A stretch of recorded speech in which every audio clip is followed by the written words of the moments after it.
Hello दोस्तों, नमस्कार। मैं भी एक आप सभी का बहुत बहुत स्वागत करता हूं एक और नए क्लास में। तो साथियों, आज के इस क्लास में दिल्ली पुलिस कांस्टेबल एग्जाम 2025 के लिए 18 दिसंबर के रीजनिंग के पेपर को डिस्कस करेंगे। तो साथियों, जैसा कि दिल्ली पुलिस का पेपर 18 दिसंबर से शुरू हो रहे हैं और आज 12 दिसंबर हो चुका है, तो यहाँ से केवल 5 दिनों का समय बाकी है। तो आज के इस क्लास में हम लोग रीजनिंग के बेस्ट लेवल के 20 क्वेश्चन को डिस्कस करेंगे। वैसे दिल्ली पुलिस के पेपर में रीजनिंग के पूरे 25 क्वेश्चन आएंगे, लेकिन आज की इस क्लास में वो 20 क्वेश्चन को डिस्कस करेंगे जो कि आपके हर शिफ्ट में पूछे जा सकते हैं। जो दिल्ली पुलिस का पेपर 18 दिसंबर से शुरू हो रहा है, जो कि 6 जनवरी तक चलेगा, इन सभी शिफ्टों में इस क्लास से क्वेश्चन आपको जरूर मिलेंगे। यदि आपका पेपर 18, 19, 20, 21 या किसी भी दिन होने वाला है, तो इस क्लास के सारे क्वेश्चन को जरूर देखिएगा, काफ़ी आपको फायदा हो जाएगा। जो भी क्वेश्चन आपको रीजनिंग में समझ में नहीं आ रहे थे, लेकिन इस क्लास में आपको काफ़ी अच्छी तरीके से समझ में आ जाएंगे। तो आप सभी का टारगेट 20 क्वेश्चन में से 20 क्वेश्चन रहने वाले हैं। तो एक काम आपको करना है, जितना भी क्वेश्चन आपके सामने आएंगे आपको खुद से पहले सॉल्व करना है, उसके बाद सोल्यूशन देखना है। ओके, तो यहाँ पे आप देख सकते हैं कि पेपर से पहले पेपर वाले प्रश्नों को हम लोग डिस्कस करने वाले इस क्लास में। तो चलिए बिना टाइम वेस्ट करते हुए रीजनिंग के पेपर को डिस्कस करते हैं और 25 क्वेश्चन में से 20 क्वेश्चन पेपर से 5 दिन पहले तैयार कर लेते हैं। ओके, तो साथियों, एक क्लास सुबह 8 बजे, एक दोपहर 12 बजे और एक शाम 6 बजे, ये डेली क्लास की टाइमिंग होती है। तो चलिए आज का पहला प्रश्न हल करिए, सोचिए, समझिए, परखिए, उसके बाद अपना राइट आंसर दीजिए। जैसे एक कूट भाषा में बीम को AFZN के रूप में लिखा जाता है और बिल को AJKM के रूप में लिखा जाता है, तो इसी कूट भाषा में वेल को कैसे लिखा जाएगा बताइए। कोडिंग डिकोडिंग का लगभग 4 सवाल आपके पेपर में पूछे जाएंगे। ओके, जैसे देखिए बीम का कोड क्या है, BEAM, तो इसका कोड क्या है, AFZ और N। तो इस तरह के सवाल को हल करने के लिए हम क्या करेंगे, हर एक अक्षर का कोड कर लेंगे। जैसे B होता है 2, A होता है 1, E होता है 5, F होता है 6, E होता है 1, Z होता है 26, M होता है 13 और N होता है 14। 2 से 1 यानी इसमें -1 किया है, 5 से 6 यानी इसमें +1 किया है। अब यहाँ पे देखिए 1 है, यहाँ पे 26 है, यानी A को हम यहाँ पे कितना मान सकते हैं, 27 मान सकते हैं, क्योंकि आप जानते हैं ना कि A के जो आपका A से लेकर Z तक होता है 26 तक होता है, लेकिन जैसे ही हम लोग 27 पे बढ़ते हैं वो A से शुरुआत हो जाता है। तो A को आप 27 मान सकते हैं, 28 को B मान सकते हैं, 29 को C मान सकते हैं। तो यहाँ पे हम लोग A को 27 मान रहे हैं, तो 27 से 26 बना, यानी इसमें -1 किया है। फिर देखिए 13 से 14, इसमें +1 हुआ है, यानी इसमें पैटर्न ने क्या फॉलो किया है, -1 +1, -1 +1। जो दूसरा पूछा है क्या यही सेम पैटर्न है -1 +1 का, चेक करते हैं। देखिए बिल है, जैसे BILL, इसका कोड क्या है, AJKM क्या है। तो उसी तरह हर एक अक्षर का कोड करिए, B2 A1, I9 J10 होता है, L12 होता है, K11 होता है, L12 होता है, M होता है 13। 2 से 1 -1 इसमें भी, 9 से 10 +1 इसमें, 12 से 11 -1, 12 से 13 +1, यानी सेम पैटर्न पे इसमें भी लागू है, -1 +1, -1 +1। तो पूछा किसका है, वेल का, तो यही पैटर्न फॉलो किया जाए। जैसे WELL, तो इसमें -1 +1 इसमें, -1 +1 इसमें। W होता है 23, 23 में से 1 घटाएंगे 22, 22 पे कौन अच्छा आता है, भी आता है। E होता है 5, 5 में 1 जोड़ देंगे 6, 6 पे F होता है। L होता है 12, 12 में से 1 को कम कर देंगे 11, 11 पे होता है अक्षर K। फिर यहाँ पे L 12, 12 में 1 जोड़ देंगे 13, 13 पे M हो जाएगा, तो BFKM हो जाएगा। तो कौन सा ऑप्शन है भाई, BFKM। तो पहले का D ऑप्शन देखिए आपका राइट आंसर है, यानी वेल का कोड क्या होगा, BFKM हो जाएगा। ओके, तो उम्मीद करूंगा ये प्रश्न आपको सभी को समझ में आ चुका होगा। चलिए अगला सवाल कॉल करिए, तो क्वेश्चन नंबर 2। ये सवाल थोड़ा सा डिफिकल्ट होने वाला आप सभी लोगों के लिए। यदि I का अर्थ गुणा है, Z का अर्थ प्लस है, K का अर्थ भाग है और L का अर्थ माइनस है, तो निम्नलिखित समीकरण में प्रश्न चिन्ह के स्थान पे क्या आएगा। यहाँ पे देखिए समीकरण दिया है आपका, कुछ बॉक्स में भी यानी ब्रैकेट में दिया गया है, तो उसको आपको हल करना है, यानी सभी अक्षर का मतलब प्रश्न में दे रखा है। आपको इस समीकरण में जितना भी अक्षर है उनके अक्षर का मतलब रखकर प्रश्न को हल करना है, बॉर्डमर स्कीम लगाकर। तो चलिए हल किया जाए। जैसे देखिए 17 आई है तो आई का अर्थ स्टार्टिंग में गुणा है, तो आई की जगह हम गुणा रख देंगे। ब्रैकेट में 11 है, 11 के बाद देखिए एल है, यल का अर्थ माइनस है तो एल की जगह हम यहाँ पे माइनस रख देंगे, 8 हो जाएगा। 8 के बाद देखिए जे है, जे का अर्थ क्या दिया है, जे का अर्थ प्लस है तो जे की जगह प्लस रख देंगे, 4 हो जाएगा। ये ब्रैकेट बंद हो जाएगा। फिर देखिए ब्रैकेट बाद बाहर यल है, यल का अर्थ क्या दिया है माइनस, तो यल की जगह माइनस रख देते हैं, 148 हो जाएगा। 148 के बाद देखिए के है, के का अर्थ भाग है तो के की जगह हम लोग भाग रख देंगे, 4। 4 के बाद देखिए जे है, जे का अर्थ प्लस है तो जे की जगह प्लस रख दीजिए, 22। ये हमारा समीकरण बन गया। प्रश्न के अकॉर्डिंग जो जो अक्षर का अर्थ दिया था उसके हिसाब से हमारा पैटर्न बन चुका है। तो इसमें हम अब बॉर्डमर स्क्रीन लगाएंगे। सबसे पहले ब्रैकेट को हल किया जाता है, ये तो आपको मालूम होगा। जैसे 17 गुणे तो इस पूरे ब्रैकेट को हल करेंगे तो क्या आएगा, जैसे ये +4 है और ये +11 है, +11 और +4 कितना होगा 15, 15 में से 8 को घटा देंगे तो कितना होगा 7, यानी बाहर निकलेगा जब 7 होगा। जब इस पूरे ब्रैकेट को हमने हल किया तो हमारा 7 निकल के आया, ठीक है। फिर देखिए माइनस है, अब यहाँ से देखिए 4 का भाग 148 में करा देंगे, 4 का भाग 148 यानी 4 × 3 = 12, 14 में से 12 2 8 यानी 4 से 28 यानी 37 चौका आपका 148 हो जाएगा। प्लस यहाँ पे 22 दे रखा है। फिर देखिए 17 × 7 कितना होगा, 17 × 7 119 होता है, तो यहाँ से 119 माइनस 37 है, प्लस 22 है, ये +22 ये +119 कितना हो जाएगा, तो 22 और 19 41 141 हो जाएगा। यानी यहाँ से 141 में से हमें 37 को माइनस करना है तो कितना आएगा 104 हो जाएगा। यानी इस सवाल में देखिए 104 दिया, बिल्कुल दिया पहला ऑप्शन, तो यानी सेकंड का ऑप्शन है बिल्कुल राइट आंसर हो जाएंगे। तो उम्मीद करूंगा ये भी प्रश्न आपको काफ़ी अच्छी तरीके से समझ में आए होंगे। बिल्कुल बेसिक प्रश्न है ये, लगभग 2 सवाल इस तरह आपके पेपर में पूछे जाएंगे। ओके चलिए अगला सवाल कॉल करिएगा, क्वेश्चन नंबर 3। ये प्रश्न आपके किसी भी शिफ्ट में पीछा नहीं छोड़ेगा, आपका जब भी एग्जाम है लगभग 2 सवाल मान के चलिए आपके पेपर में आएगा। नीचे दिए कथन और निष्कर्ष का उत्तर दीजिए। जैसे कथन है सभी ट्रेन बस हैं, यानी जो सभी ट्रेन है वो बस हैं, कुछ बस क्या है कार हैं। निष्कर्ष क्या निकला है, सभी कार बस हैं, कुछ बस ट्रेन है। यदि इस तरह का सवाल आ गया तो सबसे पहले आपको कथन बनाना है। कथन यदि आपने बना लिया तो समझिए निष्कर्ष अपने आप निकल के आ जाएगा। जैसे सभी ट्रेन बस है, यानी जो सभी ट्रेन है, ट्रेन को टी से डिनोट कर रहे हैं, ट्रेन जो बस है यानी सभी जो ट्रेन है वो बस है, बस को बी से डिनोट कर रहे हैं, ठीक है। तो पहला कथन बन चुका है। दूसरा देखिए कुछ बस कार है, यानी ये जो कुछ बस है ना वो कार है, तो सी से डिनोट करें कार को। हमारा तो कथन तो बहुत अच्छी तरीके से बन गया। अब देखिए निष्कर्ष क्या निकल रहा है, सभी कार क्या बस है, क्या सभी जो ये कार है वो बस है, नहीं सर जी। पहला तो समीकरण बिल्कुल भी नहीं मैच कर रहा है भाई, पहला जो निष्कर्ष है वो तो मैच नहीं कर रहा है, अनुसरण नहीं कर रहा है कथन के अनुसार, क्योंकि निष्कर्ष पहला देखिए सभी कार बस है, क्या क्या ये सभी कार क्या बस है, नहीं कुछ बाइक कुछ कार बस हैं। फिर देखिए दूसरा कुछ बस क्या ट्रेन है, बिल्कुल है, देखिए कुछ बस क्या ट्रेन है, बिल्कुल पूरी तरीके से भाई आपके बस ट्रेन है। यानी दूसरा इसमें अनुसरण कर रहा है कथन निष्कर्ष, निष्कर्ष दूसरा वही आपका क्या कर रहा है अनुसरण कर रहा है, तो केवल निष्कर्ष 2 अनुसरण करता है इसमें, तो इस सवाल का सेकंड बिल्कुल आपका राइट आंसर हो जाएंगे। ओके अब सभी को समझ में आया। चलिए नेक्स्ट अगला सवाल कॉल करिएगा, क्वेश्चन नंबर 4 को। एक निश्चित कूट भाषा में हेमंत को 24, 15, 39, 3, 42, 60 और विनय को 66, 27, 42, 3, 75 के रूप में कूटबद्ध किया जाता है, तो उसी भाषा में मोहन को किस प्रकार कूटबद्ध किया जाएगा। भाई एसएससी वाले दिल्ली पुलिस के पेपर में किसी भी तरह के सवाल बना सकते हैं, आपको बिल्कुल पूरी तरीके से तैयारी के साथ जाना है अपने पेपर में। जैसे हेमंत का कोड इतना दे रखा है तो हम भाई केवल यच का कोड 24 देखें। आप जानते नहीं इसमें हेमंत में देखिए कितने अक्षर हैं, 2, 2, 4, 2, 6, तो इसका देखिए 6 अलग अलग कोड किया होगा, जैसे 24, 15, 39, 3, 42, 60, तो 6 अलग, यानी यच के लिए कोड 24 किया है। तो पहले हम यच का रिलेशन 24 से चेक करते हैं, हम पूरा क्यों हल करें। यदि हम पहले अक्षर का चेक करते हैं किस पैटर्न पे ये फॉलो किया है उसके अकॉर्डिंग अपना आंसर दे सकते हैं।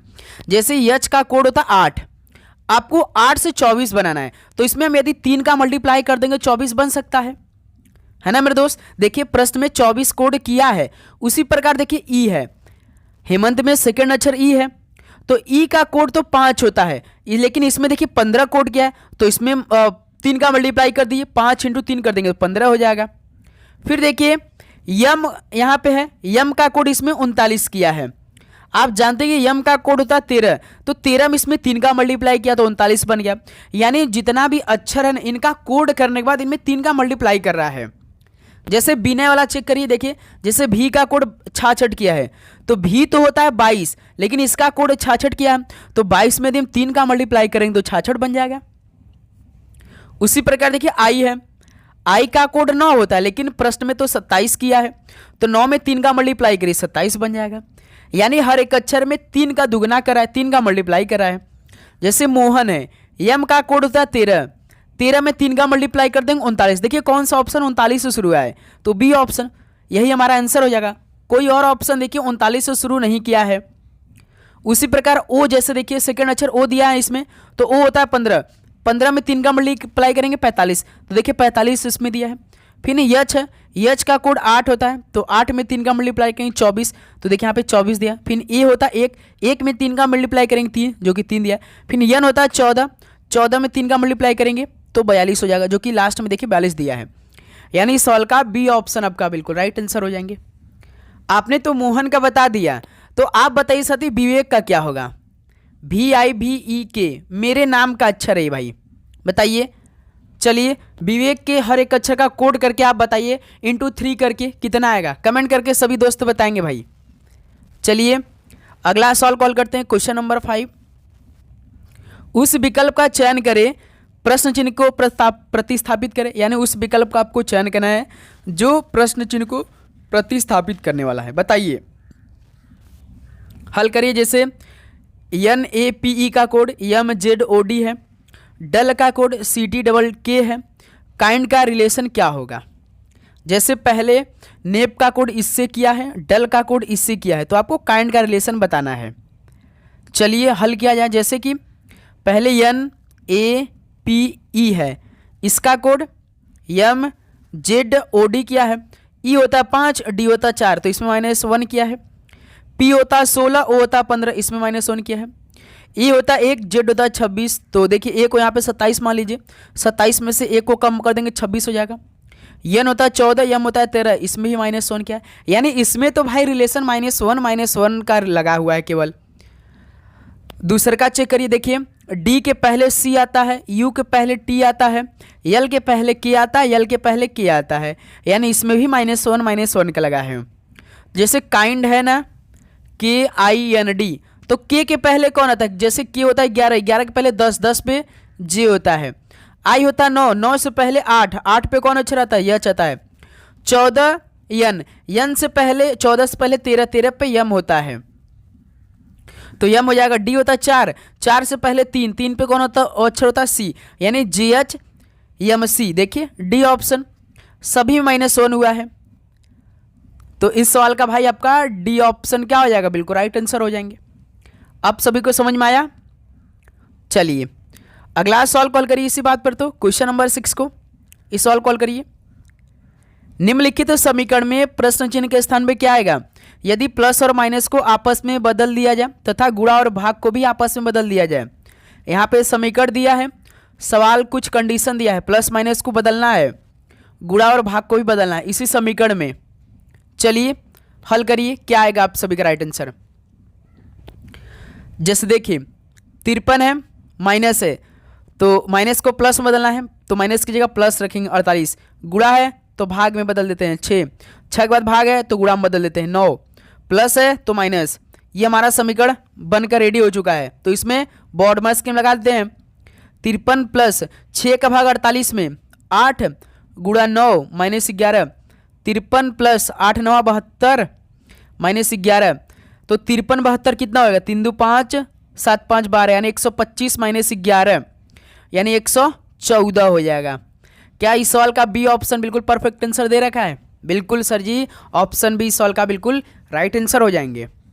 ओके चलिए अगला सॉल्व कॉल करिएगा दोस्त, क्वेश्चन नंबर 7। तो साथियों आगे बढ़ने से पहले आप सभी लोगों के लिए दिल्ली पुलिस कांस्टेबल एग्जाम 2025 का एक ही पीडीएफ में पूरे 75 नंबर मिलने वाला है, क्योंकि आपके पेपर में जीके में पूरे 50 क्वेश्चन आने वाले जो कि 50 नंबर के, रीजनिंग के पूरे 25 क्वेश्चन 25 नंबर के, जो कि आपको इसी पीडीएफ में मिल जाएगा। बिल्कुल टॉपिक वाइज डिटेल में एक एक प्रश्न का सॉल्यूशन दिया है। जो भी प्रश्न आपको नहीं समझ में आ रहे होंगे, लेकिन इस पीडीएफ से आपको काफ़ी अच्छी तरीके से समझ में आने वाले हैं। ये पीडीएफ आपके पेपर तक ऑफर होने वाला है। मात्र ये 50 रुपीज़ का ऑफर हो चुका है। ये पीडीएफ मात्र 50 रुपये का आपके एग्जाम तक होने वाला है, जो कि इस नंबर पे आपको व्हाट्सएप मैसेज करना है 7460928775 पे। तो आपको ये पीडीएफ अवेलेबल करा दिया जाएगा, टीम आपको ये पीडीएफ अवेलेबल करा देगी। ओके, लेकिन आपको अपने पेपर से पहले इस पीडीएफ को जरूर पढ़ना है। ओके, चलिए अगला सॉल्व कॉल करते हैं, क्वेश्चन नंबर 7। दिए गए विकल्पों में से उस संख्या का चयन करें जो निम्नलिखित श्रृंखला में प्रश्न चिन्ह के स्थान पर आ सकती है। 125, 150, 177, 207, 242 क्वेश्चन मार्क। बताइए, नंबर का श्रृंखला है, वो भी बढ़ते हुए क्रम में, यानी कुछ ना कुछ इसमें जोड़ा होगा, है ना साथी? इसमें कुछ जोड़ा है ना, तो क्या जोड़ा है बताइए?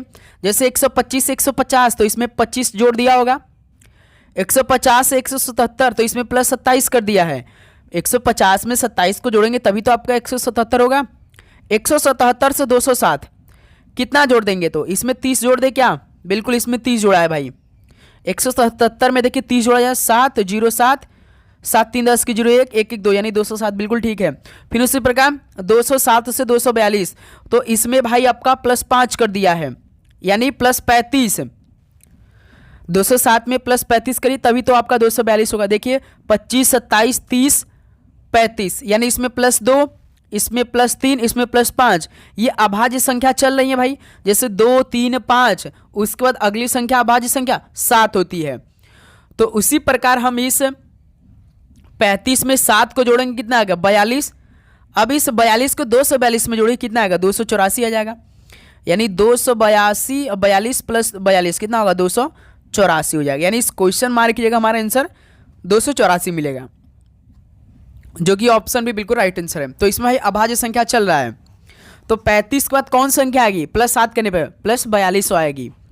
ओके, 2 3 5 7, अगली अभाज्य संख्या 7 के बाद डायरेक्ट 11 आता है, ध्यान रखिएगा। चलिए अगला सॉल्व कॉल करिएगा, क्वेश्चन नंबर 8 को। देखिए, एक निश्चित कूट भाषा में मार्च को LBQDG लिखा जाता है और टेक्सास को SBWBR लिखा जाता है। तो दी गई कूट भाषा में पीस को किस प्रकार लिखा जाएगा? हल करिए, क्या बनेगा इस सॉल्व का राइट आंसर? जैसे मार्च है MARCH, मार्च का कोड LBQD और G ये दे रखा है। तो हर एक अक्षर का कोड कर लिया जाए पहले। M 13 L 12 तो इसमें -1, E 1 होता है, B 2 होता है तो इसमें +1 कर दिया है। R 18 होता है, Q 17 होता है तो इसमें -1 किया है। C 3 होता है, D 4 होता है तो इसमें +1 किया है। H 8 होता है, G 7 होता है तो इसमें -1 किया है। यानी इसमें तो भाई काफ़ी आसान मेथड अप्लाई किया है। -1 +1 -1 +1 -1, यानी -1 से शुरू करना है, -1 तक ख़त्म करना है।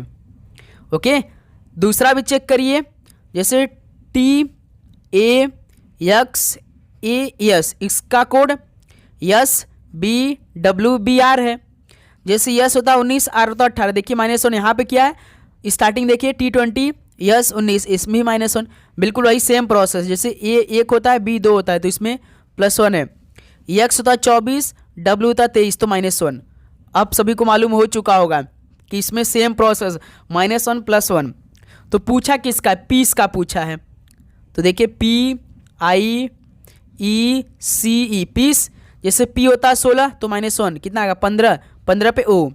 I 9 तो इसमें +1 करिए, 10, 10 पे J हो जाएगा। E होता है 5 तो इसमें से घटाइए 4, 4 पे D आता है। C 3 +1 4 कितना आएगा? D हो जाएगा। OJDD किस में है भाई? लास्ट वाला भी चेक कर लेते हैं। E 5 -1 4D, यानी ट्रिपल D, यानी OJDD। C ऑप्शन देखिए बिल्कुल राइट आंसर है कि नहीं भाई? ओके, तो इस सवाल का सी ऑप्शन क्या हो जाएगा, बिल्कुल राइट आंसर हो जाएगा। इसमें -1 +1 -1 +1 -1 अधिकतर इसी पैटर्न पे आप सभी से सवाल पूछा जाएगा। ओके, ध्यान रखिएगा। चलिए क्वेश्चन नंबर 9 को हल करिए। इस बार अक्षरों का श्रृंखला आप सभी से पूछा है। निम्नलिखित में से कौन सा पद दी गई श्रृंखला में प्रश्न चिन्ह को प्रतिस्थापित करेगा? हल करिए। क्या आएगा इस सवाल का राइट आंसर? इस सवाल को आपको हल करना है। ADO DGR GJU question mark. हमने आपको बताया जब अक्षरों का श्रृंखला दे तो सभी ग्रुप का पहला अक्षर उठाइए। जैसे ADO का पहला अक्षर A उठाइए, DGR का पहला अक्षर D उठाइए, GJU का पहला अक्षर G उठाइए। तो इनका कोड करिए। A1 D4 G7। देखिए 1 से 4 +3, 4 से 7 +3, उसी प्रकार 7 में 3 जोड़ देंगे 10, 10 पे कौन अक्षर आएगा? J आएगा। यानी जो हमारा आंसर मिलेगा वो J से शुरुआत होगा। या तो पहला ऑप्शन होगा या तो ऑप्शन बी होगा, क्योंकि पहला अक्षर J से मिला है हमें। अब हम दूसरा अक्षर को हल करेंगे तो हमें मालूम हो जाएगा। देखिए दूसरा इसमें ग्रुप का D है, इसमें G है और इसमें J है। तो इसमें भी भाई देखिए आपका +3 का कोड हुआ है। जैसे 4 से 7 +3, 7 से 10 +3, उसी प्रकार 10 में 3 जोड़ देंगे 13, 13 पे यम आता है। JM यानी पहला ऑप्शन, यानी JMX हो जाएगा इस सवाल का बिल्कुल परफेक्ट ऑप्शन ए। ओके भाई, आप चैनल को सब्सक्राइब भी कर लीजिएगा, नोटिफिकेशन को भी ऑन कर लीजिएगा। लगातार क्लास आ रही है बहुत ही शानदार तरीके से, बिल्कुल एग्जाम ओरिएंटेड सारे क्वेश्चन आप सभी के बीच आ रही हैं। ओके चलिए क्वेश्चन नंबर 10 को हल करिए। इस सवाल को हल करिए आप जरा, तो क्या बनेगा बिल्कुल परफेक्ट आंसर। JKLMO और P एक वृत्ताकार मेज के चारों ओर केंद्र की ओर मुख करके बैठे हैं। मान लीजिए एक वृत्ताकार मेज है, इसका केंद्र O है। ठीक, कितने लोग हैं? 2 2 4 2 6, इसमें हमें 6 लोग को बैठाना है। 4 5 6। ठीक, अब एक एक लाइन पढ़ेंगे, एक एक लाइन कंप्लीट करेंगे। जैसे यल और यम दोनों J के निकटतम पड़ोसी हैं, यानी यल और यम दोनों J के निकटतम पड़ोसी, यानी J आपका बीच में आना चाहिए। यल को यहां बैठा दीजिए, यम को यहां बैठा दीजिए, तो इसके बीच में J बैठा दे, तभी तो देखिए J के निकटतम पड़ोसी यल और यम होंगे। एक लाइन तो पूरा कंप्लीट हो गया। दूसरा लाइन देखिए, यम और P के बीच केवल एक व्यक्ति है, यम और P के बीच केवल एक व्यक्ति बैठे। भाई साहब P को हम यहां बैठाएंगे तभी तो देखिए यम और P के बीच केवल एक व्यक्ति बैठेंगे। कौन बैठा ये किसी को नहीं मालूम है। ठीक, फिर देखिए O जो है ना वो J के दाएं से दूसरे स्थान पे, J तो ऑलरेडी यहां बैठा है, तो J के दाएं से, J के दाएं इधर होगा ना भाई, इसको हम बैठाएं, J यहां बैठा है, इसका मुख इधर केंद्र की ओर देख रहा है, यानी इसका राइट साइड इधर ही होगा भाई। दाएं का मतलब क्या होता है? राइट साइड होता है। यानी सवाल बोला है कि O जो है ना वो J के दाएं से दूसरे स्थान पे, J के दाएं से दूसरे स्थान पे O यहां बैठ जाएगा। ठीक, अब देखिए एक बॉक्स खाली है, अभी कौन सा अक्षर नहीं बैठा, इसको बैठा दीजिए। J के नहीं बैठा भाई, तो K को यहां बैठा दीजिए, बन गया हमारा। अब देखिए सवाल क्या पूछा है, O जो यल का निकटतम पड़ोसी नहीं है, बिल्कुल एक लाइन और दिया। देखिए O जो है वो यल का निकटतम पड़ोसी नहीं है, तो हमने देखिए यल यहाँ है, O यहाँ, तो इनका निकटतम पड़ोसी नहीं है। तो K के ठीक दाएं कौन बैठा है? तो K के यहाँ बैठा है, इसके ठीक राइट साइड कौन बैठा है? यल बैठा है भाई। तो इस सवाल का सी ऑप्शन बिल्कुल राइट आंसर हो जाएंगे। देखिए K यहाँ है तो इसका राइट हैंड इधर होगा, लेफ्ट हैंड इधर होगा। आप सभी को पता होना चाहिए भाई। ठीक, तो इस सवाल का ऑप्शन सी बिल्कुल राइट आंसर होगा। K के ठीक दाएं साइड में यल बैठा है। ओके, ऐसे सवाल को आपको हल करना है। चलिए नेक्स्ट अगला सवाल को हल करते हैं क्वेश्चन नंबर 11। इस सवाल को जरा हल करिए आप लोग, तो भाई क्या आएगा राइट आंसर। एक निश्चित गुण भाषा में यम एंड एन का अर्थ है कि एम जो है ना वो एन का पति है, एम @ का अर्थ है यम जो है यन का भाई है, यम $यन का अर्थ है कि यम जो है ना वो यन का पिता है, यम #यन का अर्थ है कि यम जो यन की माता है। उपरोक्त के आधार पर यदि यहाँ पे समीकरण आपको दिया तो सवाल पूछा यफ जो है ना वो J से किस प्रकार संबंधित है, यफ जो है ना वो J से किस प्रकार संबंधित है, यफ जो है वो J से किस प्रकार संबंधित है। तो बस आपको ये सवाल कैसे आपको हल करना तरीका सीखिए। जैसे आपका इसी के आधार पर सवाल पूछा हमसे, अब देखिए करने का तरीका, यफ फिर इसको 2 अक्षर उठाइए, इसके बीच में जो एंड है इसका मतलब आप प्रश्न में देखिए क्या दिया है। जैसे इसका मतलब कि यम जो है ना यन का पति है, तो यहाँ पे J का पति यफ हो जाएगा, G का पति कौन हो जाएगा? यफ हो जाएगा भाई। ध्यान रखिएगा, बस यही आपको चेक करना होता है। जैसे कि यफ जी हमने उठा दिया, इसके बाद बीच में एंड का मतलब हमने देखा कि यम जो ना यन का पति, यानी जी का पति कौन है? यफ है, जी का पति यफ है, ध्यान दीजिएगा। फिर देखिए हैशटैग यच है, हैशटैग का मतलब देखिए प्रश्न में यम जो यन की माता यानी यच की माता जी है, यन की माता जी है।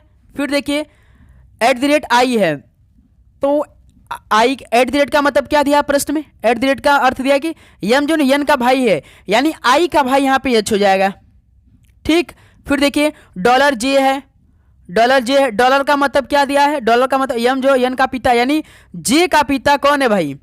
जे का पिता आई हो जाएगा। अब जे कौन होगा? जे मैं हो गया। लास्ट वाले को अपने आप को मानिए, यानी मैं जे मैं, मेरे पिताजी का भाई यानी मेरा भाई, मेरे भाई का माता यानी मेरी माता जी, मेरे माता जी की पत्नी यानी क्या लगेंगे? मेरे पिताजी ही तो लगेंगे। बताइए दोस्त, ध्यान से देखिए। जैसे लास्ट में हमने आपको बताया कि इसको मैं मान लीजिए, ये मेरे पिताजी का भाई, मेरे पिताजी का भाई यानी वो मेरे चाचा हो जाएंगे, ठीक। और मेरे पिताजी के भाई की माता यानी मेरे पिताजी के भी तो माता लगेंगी, ठीक। ये मेरे पिताजी का भाई यानी मेरे चाचा या बड़े पापा जो होंगे। फिर उसके बाद मेरे पिताजी की भाई की माता यानी मेरे पिताजी की भी माता वही हुई, क्योंकि ये दोनों आपस में यच और आई भाई हैं, यानी इनकी माता जी, यानी मेरे भी क्या लगेंगे? मेरी क्या लगेंगे भाई? मेरी दादी लगेंगी। मेरी दादी के पति क्या लगेंगे? दादा लगेंगे। यानी सवाल क्या पूछे? यफ जो वो जे से किस प्रकार संबंधित यानी दादा के रूप में संबंधित होगा, यानी पहला ऑप्शन आपका राइट आंसर हो जाएगा। पहले लाइन में हमने आपको थोड़ा सा मिस्टेक किया था, है ना मेरे दोस्त? ठीक, समझ में आप सभी को? यहां से पहला ऑप्शन बिल्कुल राइट आंसर है। सवाल बोला है कि देखिए एक बार फिर से आपको अच्छी तरीके से समझाते हैं, बिल्कुल आसान भाषा में। जैसे देखिए लास्ट आई तक हमने कंप्लीट कर लिया था। डॉलर का आगे बाद जे है, ठीक है। जे डॉलर का मतलब क्या दिया प्रश्न में? डॉलर का मतलब यम जो यन का पिता यानी पिता यानी जे का पिता कौन है? जे का पिता भाई कौन है? आई है, यानी ये मेरा पिताजी, मेरे पिताजी के भाई यानी ये दोनों आपस में भाई हैं, यानी मेरे चाचा होंगे या बड़े पापा होंगे। तो मेरे पिताजी के भाई की माता यानी मेरे पिताजी की माता, और मेरे पिताजी की जो माता लगेंगे वो हमारी दादी लगेंगी। तो दादी के पति क्या लगेंगे? हमारे दादा लगेंगे। यफ जे से क्या रिलेशन है? तो भाई दादा के रूप में है, तो ऑप्शन है बिल्कुल राइट आंसर हो जाएंगे। अब तो आप सभी को क्लियर हो चुका होगा। ओके, चलिए अगला सवाल कॉल करिएगा, क्वेश्चन नंबर 12। इस सवाल को जरा हल करिए। जैसे देखिए निम्नलिखित समीकरण में प्रश्न चिन्ह के स्थान पे क्या गया? यदि प्लस और माइनस को आपस में बदल दिया जाए, गुणा और भाग को बदल दिया जाए, तो इस समीकरण का मान क्या होगा? चलिए तुरंत हल करते हैं। जैसे 47 भाग है तो गुणा बदलना है, 3 माइनस है तो प्लस में, 126 गुणा है तो भाग में, 6 प्लस है तो माइनस में। समीकरण बन के रेडी। तो इसमें बॉर्डर स्कीम लगा जाए। 47 गुणे 3 कितना होगा? 323 के 1 2, 3 चौक 12 14, 141 प्लस 6 का भाग 126 यानी 6 दूनी 12, 6 कम 6, 21 छका 126 माइनस 18, 141 21 कितना होगा? 162 माइनस 18 कितना होगा भाई? 144 होगा क्या? बिल्कुल 144 हो जाएगा। यानी पहला ऑप्शन इस सवाल का बिल्कुल परफेक्ट आंसर हो जाएंगे। कितना आसान सवाल हुआ भाई। चलिए अगला सवाल कॉल करिए जरा, क्वेश्चन नंबर 13। इस सवाल को जो हल किया भाई समझ जाएंगे, उसकी तैयारी काफ़ी शानदार चल रही है। जैसे प्रिया है, प्रिया नाम की एक लड़की है, बिंदु ए से शुरू करती है और उत्तर की ओर 9 किलोमीटर ड्राइव करती है। यानी मान के चलिए प्रिया बिंदु ए से शुरू करती है, यानी ए यहाँ पे बिंदु है एक, ठीक। यहाँ से वो उत्तर की ओर 9 किलोमीटर चलती, यानी यहाँ से चलती वो 9 किलोमीटर चल दी, ठीक। ऊपर की तरफ उत्तर रहता है ना, तो उत्तर की ओर 9 किलोमीटर चली। फिर वो दाएं मुड़ती है और बिंदु बी तक पहुंचने के लिए 4 किलोमीटर ड्राइव करती है, यानी वो फिर राइट साइड मुड़ती है, यानी दाएं साइड मुड़ती है, जो कि बी बिंदु तब चलने के लिए वो 4 किलोमीटर ड्राइव करती है। यानी यहाँ तो 4 किलोमीटर बिंदु बी पहुंचने तक कंप्लीट कर लिया। फिर देखिए बिंदु बी तक पहुंचने के 4 किलोमीटर ड्राइव करती है, ठीक है। फिर वो दाएं फिर मुड़ती है और 10 किलोमीटर ड्राइव करती है और बिंदु सी पर रुक जाती है। यानी फिर यहाँ से वो भाई थोड़ा सा राइट साइड लेती है जो कि सी बिंदु तक पहुंचने के लिए 10 किलोमीटर चला दी। ठीक है, फिर बिंदु के एक संदर्भ में बिंदु सी किस दिशा में, यानी आपको ये दिशा इस दिशा में बताना है। किस दिशा में होगी बताइए, कोई बता सकता है? सिंपल सवाल है, बताइए कौन सा दिशा है?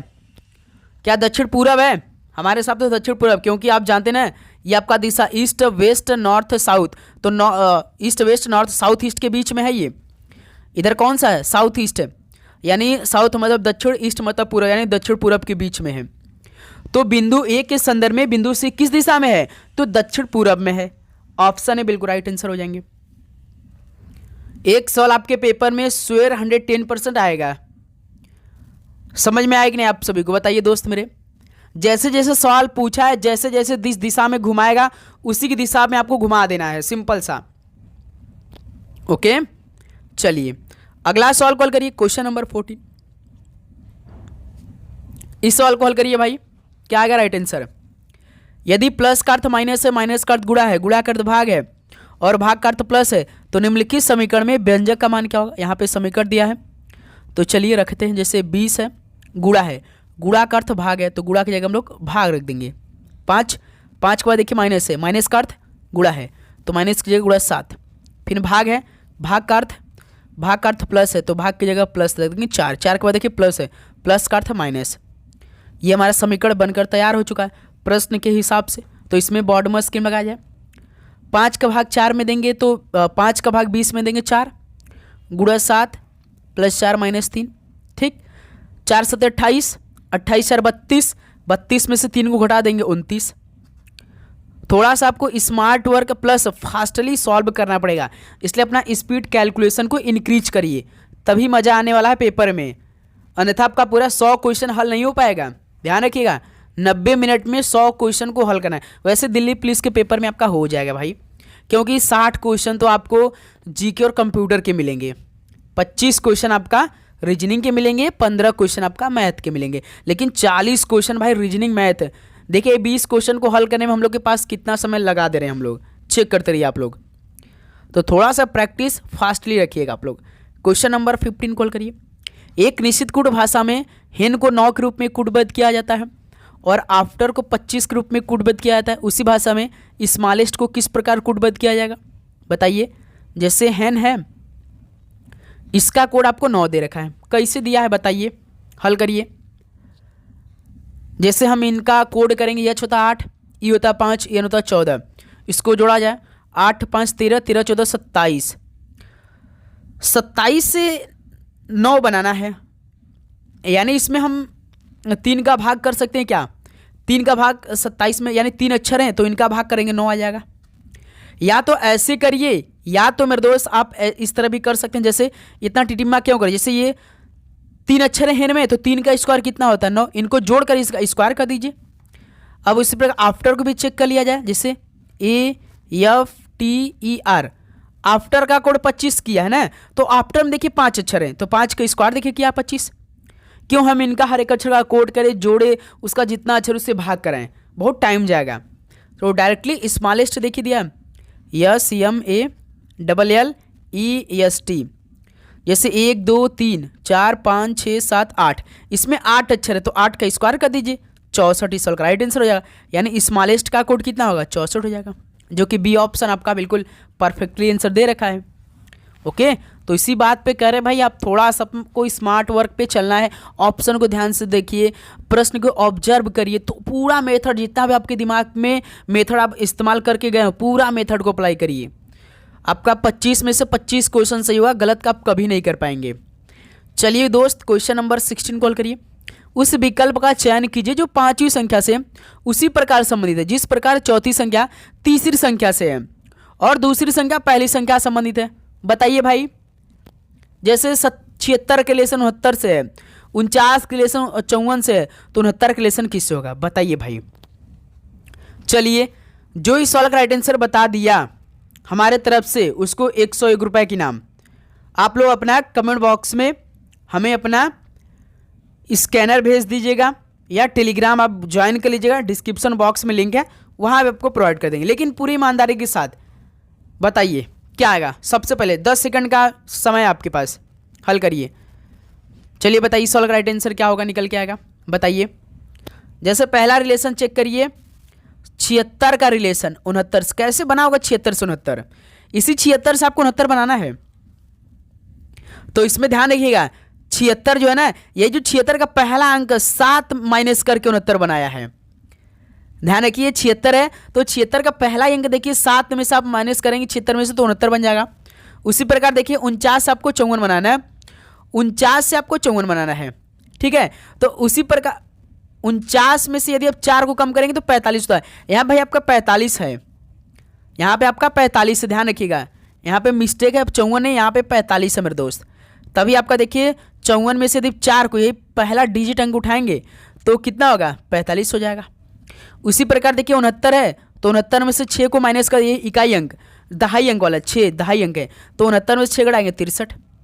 यही आपका डी ऑप्शन हो रहा है, देखिए ओके। यहाँ पे मिस्टेकली आपका साथी 45 होना चाहिए, यानी आप बहुत कंफ्यूज हो चुके होंगे भाई। यहाँ पे 54 नहीं 45 से उल्टा टाइपिंग मिस्टेक हो गया है भाई। तो तरीका थोड़ा समझिए भाई, कहीं से भी आपका तरीका बन सकता है, ठीक है। चलिए अगला सॉल्व कॉल करिएगा। आप साथी चैनल को जरूर सब्सक्राइब करिएगा, नोटिफिकेशन को जरूर ऑन करिएगा। चलिए इस सवाल का राइट आंसर दीजिए आप। तो देखिए सेम सवाल है जो इस तरह हमने एक सवाल को हल किया था, जैसे ए गुणा बी का अर्थ है कि ये जो है बी का पुत्र है। आपको कुछ भी दे सकते, जैसे इसमें देखिए गुणा माइनस प्लस परसेंटेज दिया, उसमें आपका हैशटैग डॉलर @ इस तरह का समीकरण बना के दिया था, लेकिन इसमें गुणा माइनस प्लस परसेंटेज का दिया है। फिर देखिए ए माइनस बी का अर्थ है कि ए जो है ना वो बी का भाई है। ए प्लस बी का अर्थ है कि ए जो है ना वो बी की पत्नी है। ए परसेंटेज बी का अर्थ है कि ए जो है बी का पिता है।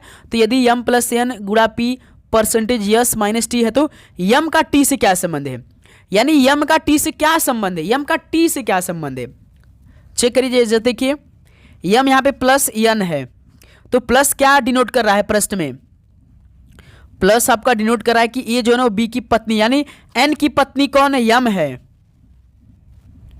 यन की पत्नी यम है। फिर देखिए यन का गुणा पी है, तो गुणा क्या दर्शा रहा है, गुणा का मतलब है कि ये जो बी का पुत्र यानी पी का पुत्र यन है, ठीक है। पी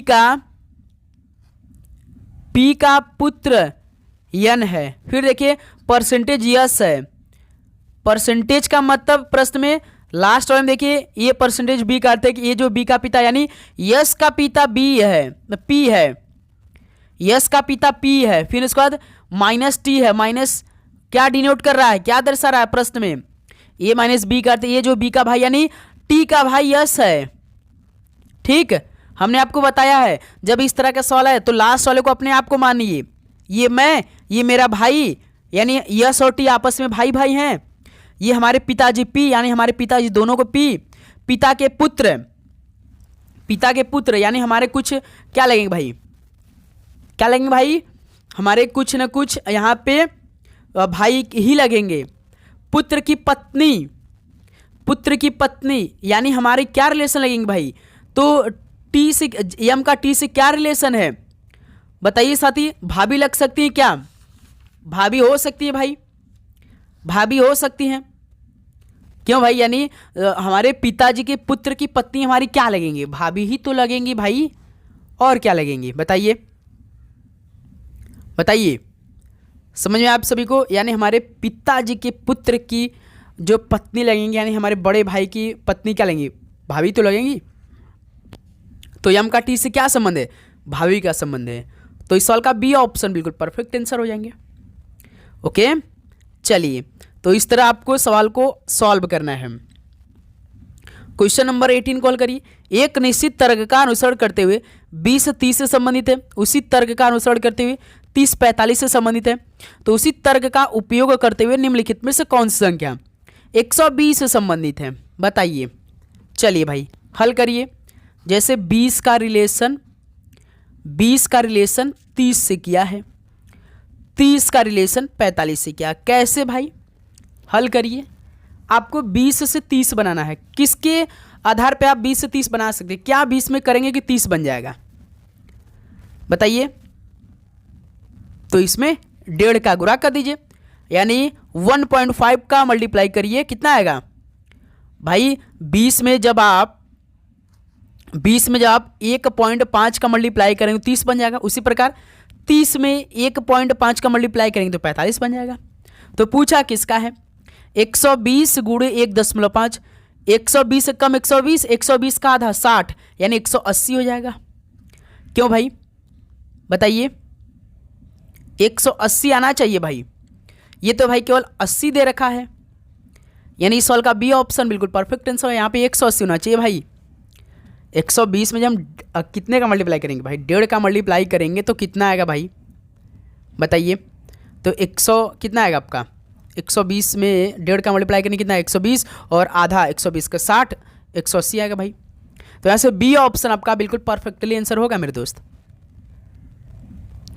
ठीक है, अब सभी को समझ में आया कि नहीं मेरे दोस्त? 120 सवाल क्या पूछा है? एक सेकंड भाई, निम्नलिखित में से कौन सी संख्या 120 से संबंधित है? भाई एक सेकंड, कौन सी संख्या 120 से संबंधित होगा? जैसे 1.5 का मल्टीप्लाई, जैसे हम 60, यहाँ से ऑप्शन का मदद लेना पड़ेगा भाई। जैसे 60 में हम लोग 1.5 का मल्टीप्लाई करेंगे तो 90 आएगा। अब ये देखिए 80 गुणे जब हम साथी 1.5 का करेंगे तब हमारा देखिए 120 आता है। यानी सवाल पूछा है कि निम्नलिखित में से कौन सी संख्या है 120 से संबंधित है, यानी वो संख्या हमसे पूछा जो कि 120 से संबंधित होगा। तो भाई 80 वो संख्या जो कि 120 से संबंधित होगा, क्योंकि 80 में हम 1.5 का गुणा करेंगे तभी तो हमारा 120 आएगा। सॉरी भाई, यहाँ पे 80 वो संख्या होगी जो कि 120 से संबंधित होगा। 1.5 का गुणा करिए, देखिए। ओके, अब तो समझ में आ चुका होगा। चलिए अगला सवाल को हल करिए मेरे दोस्त, क्वेश्चन नंबर 19।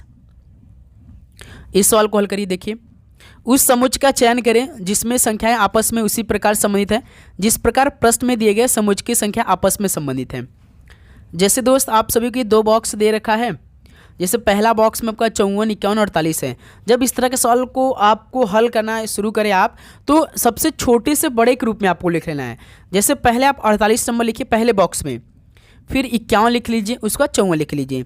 अब आपको इसको ए मान लेना है, इसको बी मान लेना है, इसको सी मान लेना है ना?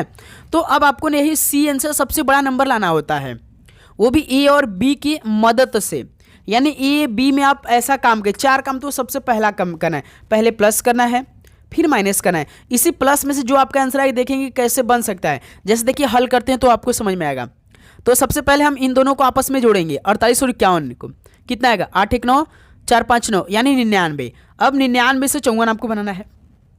जब हमने 48 और 51 को जोड़ा तो 99 आ गया। जब साथी हमने 48 और 51 को जोड़ा 99 से 54, तो 99 से 54 तो बहुत भाई अंतर हो जाएगा, क्योंकि बहुत ज़्यादा माइनस करेंगे तब बनेगा। यानी प्लस वाला मेथड नहीं लग रहा है, तो इसमें माइनस वाला मेथड लगाया जाए। जैसे अब 48 से 51, इनमें से माइनस करिए बड़ी संख्या में। जैसे 51 में से 48 को कम करें कितना आएगा? 3 आएगा। अब 3 से आपको 54 बनाना है, तो इसमें प्लस 51 कर दीजिए। तो इसमें लॉजिक कैसे लग रहा है? बी में से हमने सी को, पहले बी में से हमने ए को घटाया, फिर इसी बी को जोड़ दिया, तो हमारा सी आंसर मिल गया। यही लॉजिक है कि नहीं पहले बताइए। जैसे देखिए बी में से हमने ए को घटाया, यानी 51 में से 48 को घटाया, फिर इसी बी को जोड़ दिया है भाई, तभी तो हमारा सी आंसर मिला है। अब दूसरा चेक करिए। जैसे दूसरा बॉक्स देखिए 46 40 34, तो पहले छोटे से बड़े ग्रुप में 34 40 46, तो सबसे पहले इनमें से घटाइए। 40 में से 34 6, अब 6 से आपको 46 बनाना है, यानी इस प्लस 40 कर दीजिए, 46 बन जाएगा। यानी सेम लॉजिक है कि नहीं? बी में से पहले ए को घटाया, फिर इसी बी को जोड़ दिया, तभी तो हमारा सी आंसर मिला है। यही सेम पैटर्न पे आपको ऑप्शन में भी चेक करना है। चलिए चेक करते हैं। जैसे पहला ऑप्शन उठाते हैं 48 53 38, तो सबसे पहले 38 48 उसके बाद 53। 48 में से 38 को घटाएंगे 10, 10 में यदि हम 48 को जोड़ते हैं तो कितना आता है भाई? 48 10 58 होता है, लेकिन यहाँ पे देखिए हमें 53 लाना है, यानी पहला ऑप्शन मैच नहीं किया। अब ऑप्शन बी को उठाएंगे। ऑप्शन बी देखिए 50 42 28, यानी छोटे से बड़े ग्रुप में 28 42 50, इनमें से इसको घटाइए 42 में से 28 को, 28 12 14, यानी 14 में आपको 14 से 50 बनाना है, यानी 14 में प्लस 42 करेंगे तो भाई 56 बन जाएगा, लेकिन यहाँ पे तो 50 दिया, यानी ऑप्शन बी भी नहीं है। अब ऑप्शन सी चेक किया जाए 58 47 36, तो 36 47 और 58, 47 से 36 को हटाएंगे 11, 11 से 58 यानी इसमें प्लस 47 देखिए मैच कर गया, यानी यही ऑप्शन सी है भाई, बी माइनस ए प्लस बी बराबर सी, यही लॉजिक है ऑप्शन सी वाला। ओके, अब तो आप सभी को काफ़ी अच्छी तरीके से समझ में आ चुका होगा। ठीक है, चलिए दोस्त नेक्स्ट अगला सॉल्व करते हैं। क्वेश्चन नंबर 20 देखिए, अंग्रेजी वर्णमाला क्रम पर आधारित निम्नलिखित 4 अक्षर समूह में से 3 किसी निश्चित तरीके समान है और इस प्रकार एक समूह बनाते हैं, तो किस अक्षर समूह का संबंध इस समूह से नहीं है? बताइए भाई। 4 ऑप्शन आपके सामने दे रखा है, 3 ऑप्शन किसी न किसी एक तरीके समान है, किसी एक पैटर्न पे फॉलो कर रहे होंगे, लेकिन एक वो जो ना वो बिल्कुल अलग होगा, वो उन पैटर्न को फॉलो नहीं कर रहा होगा। तो इस तरह के सवाल को आप कैसे हल करते हैं? इन्हीं ऑप्शन में हर एक अक्षर का कोड करिए।